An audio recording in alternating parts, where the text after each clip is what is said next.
Hello everyone, welcome to my YouTube channel B S beauty 02। तो guys, आज के thumbnail में आपने देख ही लिया होगा कि आज हम कर रहे हैं फेशियल और ड्राई स्किन पर किस तरह से और ऑयली स्किन पर किस तरह से हम फेशियल करते हैं। फेशियल करने के बहुत तरीके होते हैं, लेकिन आज हम बहुत ही सिंपल तरीके से फेशियल करने वाले हैं और बहुत ही ईजी तरीके से कैसे हम फेशियल कर सकते हैं। और फेशियल के साथ साथ आज हम फेशियल से रिलेटेड बहुत सारी बातों पर डिस्कस करने वाले हैं। फेशियल के क्या फ़ायदे होते हैं, फेशियल से क्या हार्म हो सकता है, फेशियल से हाँ, किसी एज में कराना चाहिए और कौन सी स्किन पर कौन सा फेशियल बेस्ट होता है। तो कोई भी जब हम फेशियल करते हैं तो उसके 5 स्टेप होते हैं, 6 स्टेप होते हैं या 7 स्टेप भी होते हैं। और जो हम फेशियल ये कर रहे हैं इसमें है 5 स्टेप। फर्स्ट है इसमें cleanser, second scrub, third massage cream, fourth gel और 5 पैक। तो सबसे फर्स्ट स्टेप हमारा क्लींजर है, जिससे हमारे फेस से अच्छे से टैनिंग रिमूव होती है कि और डस्ट वगैरह हमारी क्लीन हो जाती है, फेस अच्छे से क्लीन हो जाता है।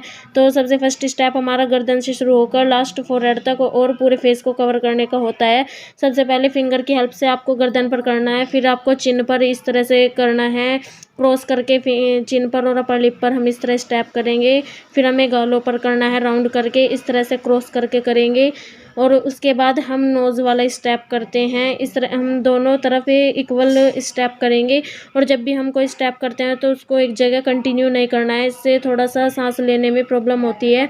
तो स्टेप को बार बार चेंज करते रहना चाहिए। और डार्क सर्कल के लिए आपको अंगूठे की हेल्प से करना है। और ये थर्ड फिंगर जो है इससे हम आई बॉल पर करेंगे और 2 फिंगर से हम करेंगे आईब्रोज पर और फिर हम करेंगे फोरहेड पर। फोरहेड पर करने के बाद एक बार हम पूरे हाथ से पूरे फेस को कवर करेंगे और उसी के बाद हम फिर से दोबारा से अपने स्टेप को दोबारा से शुरू कर देंगे गर्दन से फोरहेड तक। अगर आपको फेशियल के स्टेप नहीं आते हैं तो आपको फेशियल की वीडियो को पूरा देखना है और स्टेप बाय स्टेप बहुत ध्यान से देखना है कि कौन से स्टेप हम किस तरीके से कर रहे हैं।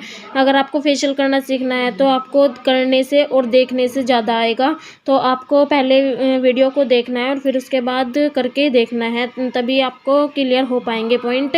और कम से कम 4 से 5 फेशियल के बाद आपके जो स्टेप हैं वो क्लियर होने लगेंगे और धीरे धीरे आप इस तरह से अच्छे से फेशियल करना सीख जाएंगे। अब हम 5 से 6 मिनट क्लींजर करने के बाद इसे सिंपल वाटर से क्लीन कर देंगे। और अब हमारा सेकंड स्टेप आता है स्क्रब। स्क्रब भी हम फेस की नीड के अकॉर्डिंग लेंगे। आप देख सकते हैं अच्छे से पूरे फेस पर और गर्दन पर लगा लेंगे। और जब हम स्क्रब करते हैं तो इसमें हमें बहुत ही लाइट हाथों को चलाना होता है, ताकि जो इसमें ये स्क्रब वाले दाने होते हैं वो स्किन पर ज़्यादा स्क्रैच ना करें। आप देख सकते हैं हमें बहुत ही हल्के हल्के हाथों से मसाज को करना है। स्टेप हमारे वो ही होंगे जो हमने अभी क्लींजर में किए। हम जो भी स्टेप करते हैं उसमें सेम स्टेप होते हैं, बस उनको करने का तरीका अलग हो जाता है और उनको टाइम भी अलग अलग तरीके से करते हैं। जैसे क्लींजर को 5 से 6 मिनट, स्क्रब 4 से 5 मिनट, मसाज क्रीम 15 से 20 मिनट, जेल 9 से 10 मिनट और पैक ड्राई होने तक का वेट करके उसको क्लीन कर देंगे। तो इस तरह से हमारा ये पूरा प्रोसेस 1 घंटे का हो जाता है और 1 घंटे में फेशियल बहुत अच्छे से हो जाता है। अगर आप फेशियल ब्लीच के साथ करते हैं तो कम से कम 1.5 घंटा लगता है। और अगर आप विदाउट ब्लीच के फेशियल करते हैं तो 1 घंटे में आराम से बहुत अच्छे से हो जाता है। बहुत कंफ्यूज होते हैं कि हमें पहले फेशियल करना चाहिए या फिर ब्लीच करनी चाहिए। तो जो तरीका है फेशियल से पहले ही ब्लीच करते हैं। अगर आप बाय चांस ब्लीच नहीं कर पाते हैं और फेशियल पहले कर लेते हैं तो आप बाद में भी ब्लीच कर सकते हैं, लेकिन ब्लीच को करने के बाद आपको मसाज क्रीम या जेल से ज़रूर करनी चाहिए। और स्क्रब में सबसे मेन स्टेप होता है जो हम नाखून के हेल्प से करते हैं। इससे जो हमारे ब्लैक हेड्स वगैरह होते हैं या वाइट हेड्स होते हैं वो अच्छे से रिमूव हो जाते हैं। तो जब आप ये वाला स्टेप करते हैं तो उसके लिए लंबे नाखून नहीं होने चाहिए। अगर आपके छोटे नेल्स हैं तो आप इस तरह से पूरे फेस पर नाखून के हेल्प से मसाज करेंगे, ताकि जो हमारे ब्लैक हेड्स या वाइट हेड्स हैं वो आराम से निकल जाएं। अब हम फेस को स्पंज की हेल्प से क्लीन कर लेंगे, लेकिन उसके बाद जो दाने हैं उनको हटाने के लिए किसी टॉवल या हैंकी से अच्छे से हटा देंगे, ताकि हमारा जो नेक्स्ट स्टेप होगा वो अच्छे से आराम से हो जाए। नेक्स्ट स्टेप जो है हमारा मसाज क्रीम है। मसाज क्रीम को हम 15 से 10 मिनट तक करेंगे। इसमें हम जो है टाइट हाथ का यूज़ भी कर सकते हैं, क्योंकि मसाज क्रीम बहुत अच्छे से हमें स्किन में एब्जॉर्ब करना होता है, ताकि हमारे फेस पर अच्छे से ग्लो आए और हमारा फेशियल जो है अधूरा ना लगे, बहुत अच्छे से कंप्लीट हो जाए। जब हम फेशियल करते हैं तो उसमें हमें ये भी पता होना चाहिए कि पानी का कितना इस्तेमाल करना है। तो जब आप स्टेप करते रहते हैं तो जब तक वो पूरा नहीं हो जाता है तो उस बीच में आपको 2 या 3 से बार पानी ले लेना चाहिए। तो इस तरह से अब हम फेशियल से रिलेटेड कुछ बातों पर डिस्कस कर लेते हैं। हमें किस तरह से फेशियल कराना चाहिए, किस स्किन पर कौन सा फेशियल बेस्ट होता है और किस तरह से हमें स्टेप करने चाहिए। सबसे पहले स्किन के अकॉर्डिंग कौन सा फेशियल बेस्ट होता है। अगर आपकी ड्राई स्किन है तो आपको गोल्ड, लोटस, फ्रूट और डर्मा ये इस तरह के फेशियल कराने चाहिए। वीएलसीसी गोल्ड हुआ, मतलब गोल्ड के ही टच में आपको फेशियल कराने चाहिए ड्राई स्किन के लिए।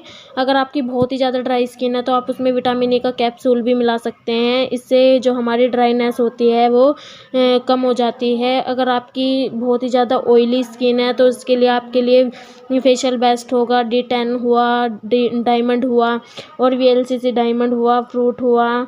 बहुत सारे इस तरह से आप ऑक्सी का भी करा सकते हैं या फिर स्किन वाइटनिंग करा सकते हैं, स्किन लाइटनिंग करा सकते हैं। पिंपल्स के लिए आप ग्रीन टी का फेशियल करा सकते हैं। झुर्री और झाइयों के लिए आप पपाया का फेशियल करा सकते हैं, टमाटो का फेशियल करा सकते हैं, ब्राइडल ग्लो का फेशियल करा सकते हैं। और सेंसिटिव स्किन के लिए आप आस्था बेरी का डायमंड या फिर गोल्ड या फिर वाइन कोई भी फेशियल ले सकते हैं। आप जब भी फेशियल कराते हैं तो आपको अपनी स्किन के अकॉर्डिंग ही फेशियल कराना चाहिए, तभी उसका बहुत अच्छे से ग्लो नज़र आता है। अब जैसे मैंने बताया कि बहुत ज़्यादा ड्राई स्किन है तो इस तरह से मैं 15-20 मिनट मसाज करने के बाद 2 से 3 मिनट तक ये क्रीम को लगा छोड़ दूँगी ताकि वो स्किन में अच्छे से एब्जॉर्ब हो जाए। इसके बाद हमारा नेक्स्ट स्टेप होता है जेल, और जेल में मैं विटामिन ई का कैप्सूल मिलाकर करूँगी क्योंकि इनकी बहुत ही ज़्यादा ड्राई स्किन है। तो विटामिन ई का कैप्सूल मिलाकर ड्राइनेस कम हो जाएगी। विटामिन ई के कैप्सूल से बहुत सारे फ़ायदे होते हैं। हमारी स्किन एकदम नेचुरल लगती है, शाइन आती है और फेशियल बहुत अच्छे से ग्लो करता है। आप एक कैप्सूल आराम से मिला सकते हैं। अगर ऑयली स्किन है तो आप इसको अवॉइड कर सकते हैं क्योंकि ये ड्राई स्किन के लिए ज़्यादा बेस्ट होता है। एक पॉइंट ये भी है कि हमें फेशियल कितने टाइम बाद कराना चाहिए, फेशियल किस एज में कराना चाहिए और कौन सा फेशियल कराना चाहिए। तो मैं बता देती हूँ, जो भी कोई फेशियल कराता है तो उसे 20+ एज होनी ज़रूरी है। अगर आप 20 से पहले फेशियल करते हैं तो आपकी नेचुरल स्किन नहीं रहती है। अगर आप 20 के बाद फेशियल करते हैं तो बहुत अच्छा रहता है। वैसे तो आप अगर 20 से कम है तो आप शादी वगैरह में स्क्रब या फिर जेल मसाज कर सकते हैं ओनली, पूरा फेशियल मत कराएं। और हमें कितने टाइम बाद फेशियल कराना चाहिए, आप 1 महीने के बाद फेशियल करा सकते हैं लेकिन 1 महीने के बाद ब्लीच नहीं करनी चाहिए क्योंकि ब्लीच बहुत ज़्यादा इफेक्टिव होती है। आप ओनली हर मंथ में एक बार फेशियल करा सकते हैं। अगर आप हर मंथ में एक बार फेशियल कराते हैं तो आपकी स्किन बहुत अच्छी रहती है, एकदम टाइट रहती है और जो हमारी स्किन पर डस्ट वगैरह होती है वो भी अच्छे से निकल जाती है। अगर आप फेशियल नहीं कर पा रहे हैं तो आप ओनली क्लीन अप भी कर सकते हैं या फिर आप हर हफ्ते स्क्रब या मसाज क्रीम कर सकते हैं। इस तरह से अब हमारा फेस पैक था जो वो अच्छे से ड्राई हो गया, अब हमने उसको हटा दिया। अगर आपको वीडियो में कोई भी बात अच्छी लगती है तो प्लीज़ वीडियो को लाइक करना, शेयर करना और कमेंट करना और चैनल को सब्सक्राइब ज़रूर करना। Thank you.